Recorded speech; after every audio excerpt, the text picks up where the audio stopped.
혼란한 장세가 이어지고 있는 가운데 인사를 드려보고 있는 크립토마토입니다.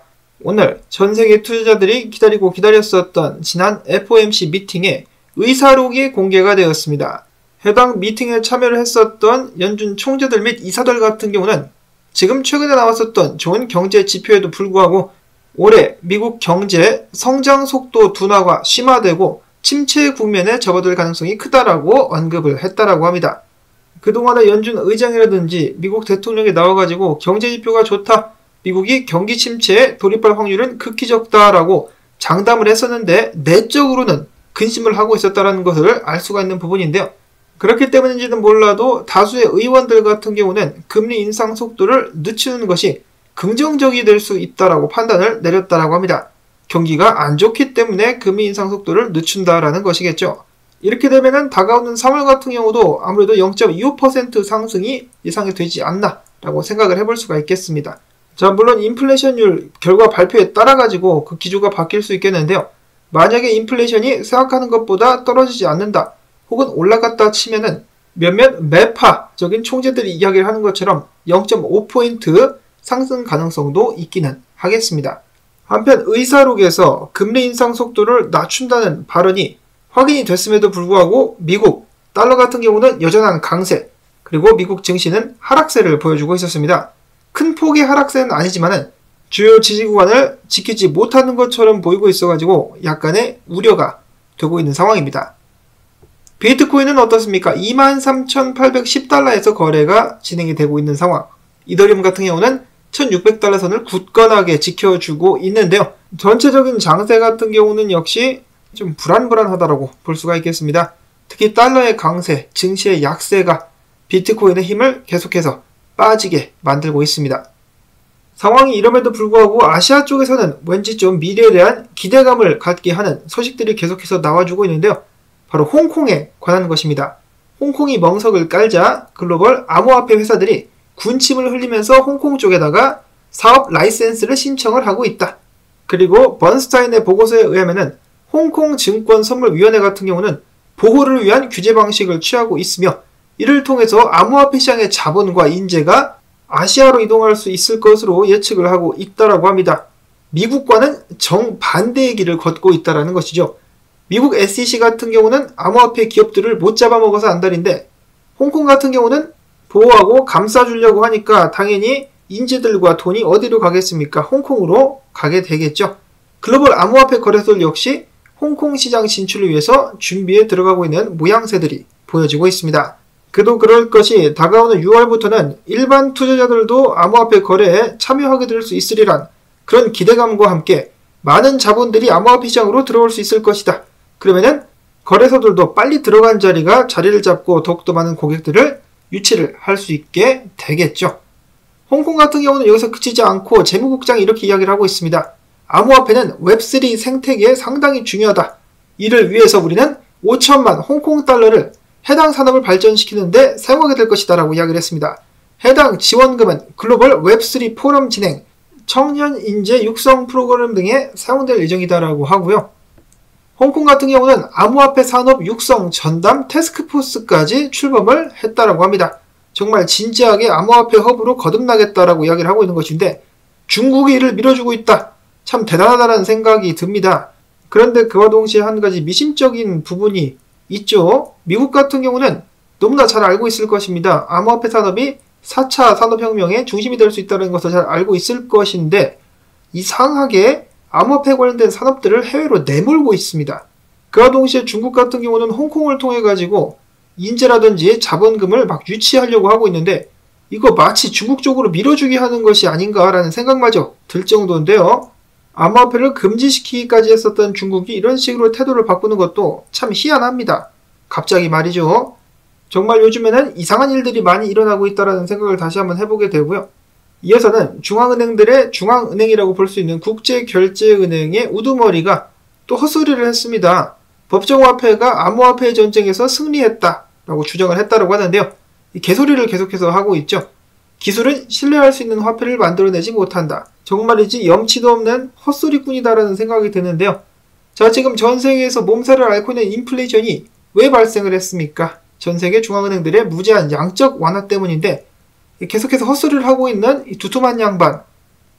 혼자 잘 먹고 잘 사니까 좋냐? 법정화폐가 암호화폐를 이기는 개뿔. 지금 중앙은행들 같은 경우도 발등에 불이 떨어져가지고 계속해서 금을 매집을 하고 있는데 여전히 사람들을 개돼지 취급을 하고 있습니다. 이어서는 최근에 비트코인 블록체인을 기반으로 한 NFT가 발행이 돼가지고 또 화제를 모았었죠. 오디널스라는 NFT 프로젝트였었는데, 자, 해당 프로젝트 관련해가지고 비트코인 스마트 컨트랙트를 개발하고 있는 스택스가 나중에 큰 수혜를 보게 되지 않을까라면서 암호화폐 서비스 제공업체 매트릭스 포트는 전망을 하기도 했었다고 합니다. 자, 스택스 나중에 상승할 수 있을 것인지. 이어서는 비트코인 분석으로 넘어갑니다. 유명 분석가 알리 마르티네즈는 이야기하기를 비트코인의 주요 지지선은 두 개다. 첫 번째로는 22,659달러에서 23,325달러로 141만 개의 주소가 해당 구간에서 71만 1,550개의 비트코인을 매입을 했으며, 두 번째는 2426달러에서 21,116달러이다. 해당 구간에서 무려 93만 3,690개의 주소가 비트코인 54만 2,160개를 매수했다라고 이야기를 했습니다. 해당 구간들이 강력한 지지선이 될 수 있다. 자, 과연 비트코인의 약세는 어디까지 계속될 것인가?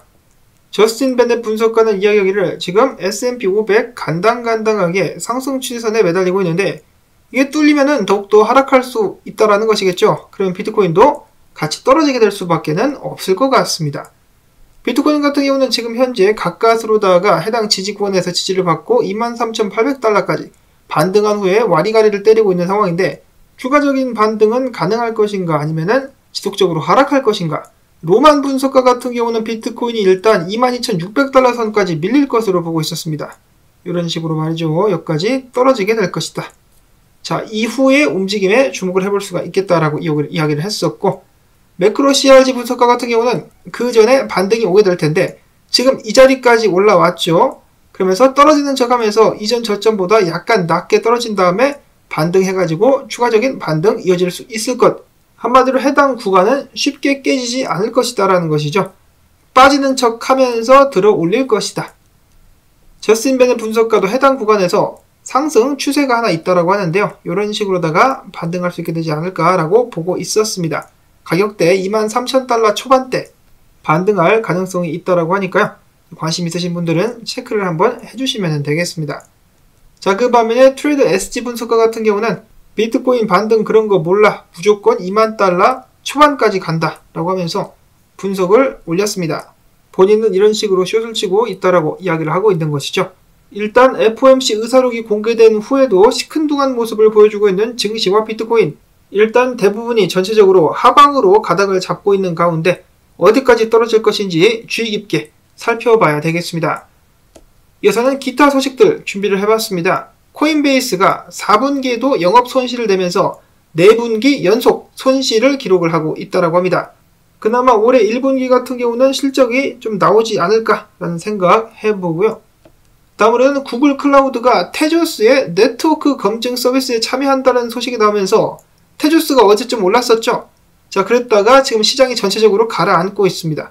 어떤 이는 과거에 왜 퀀텀이 상승하게 되면은 이 떡락의 전조다, 떡락의 신호다라고 해석을 하기도 했었는데 이제는 그것이 테조스다.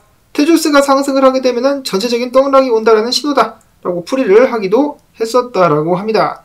자, 테조스 정말 오랜만에 듣는 이름입니다. 자, 그 다음에 바이낸스 USD 더 이상의 발행이 불가하게 된 바이낸스 준비금 중에 USDC 스테이블 코인 비중을 대폭으로 상향 조정을 했다라고 하고요. 다음으로는 홍콩에 이어서 중국 관련된 소식, 텐센트 클라우드가 웹3, 아까 홍콩 측에서도 웹3가 정말 중요하겠다라고 이야기를 했었는데 웹3 본격 진출을 선언하면서 앵커, 아발란체, 스크롤, 수위와의 협력을 발표를 했다라고 합니다. 자, 해당 코인들 나중에 크게 상승할 가능성도 있겠죠. 체크를 딱딱딱 해주면 되겠고요.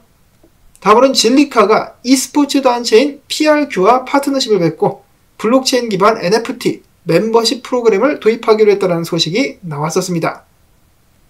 이어서는 샌드박스 요즘에 잘 나갑니다. 샌드박스 유명 게임 회사인 유비소프트가 레비즈의 NFT 아바타를 샌드박스 상에서 출시를 했다는 소식이 나왔었습니다. 자, 이런 식으로다가 시장의 전반적인 분위기는 좋지 않지만 각자 알트코인들 사업 발전을 위해서 계속해서 노력을 하고 있습니다.